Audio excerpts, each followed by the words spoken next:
Hello! If you're looking at this video, then I'm here to tell you a little bit about the saber. And I've got my saber in my hand. It is a lovely, beautiful piece of wood that I just love working with.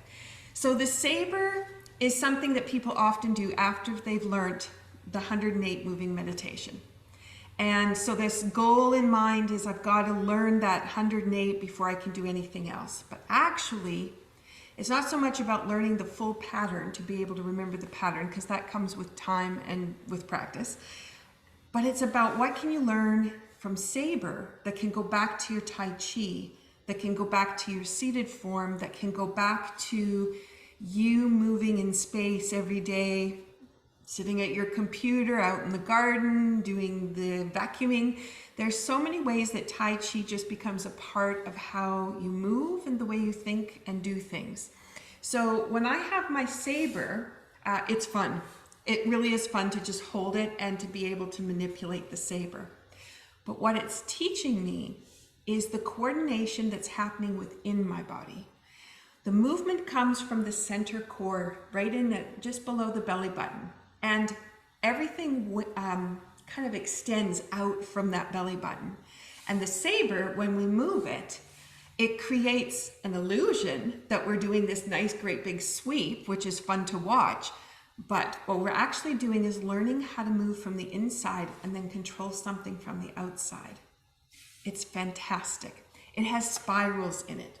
When we do a spiral, our whole spine can turn and all the vertebrae in the spine move one by one. Nice isolated movement, and we can actually open up and create space in the spine, but we also inspire all the organ systems by the way that we turn and manipulate the spine.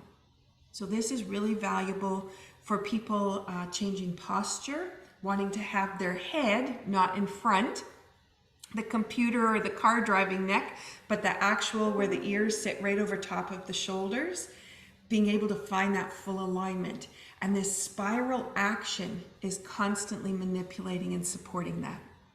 As we do spirals, we also have a squeeze that happens on the tissue, and that's a way that we can actually generate the bone marrow, which is amazing, and that's cleaning the blood. Then we have how the fluids move through the body for circulation. We have the lymph flow. There's just so much that can happen when you have this lovely little spiral action going on. And it happens in movements through the arms, through the legs, through the neck. But we really notice it in the saber because of the core piece.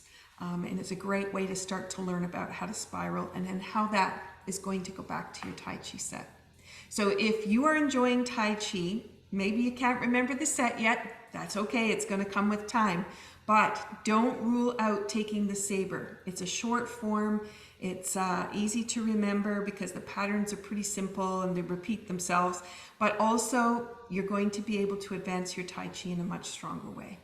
We look forward to seeing you in class. Take care.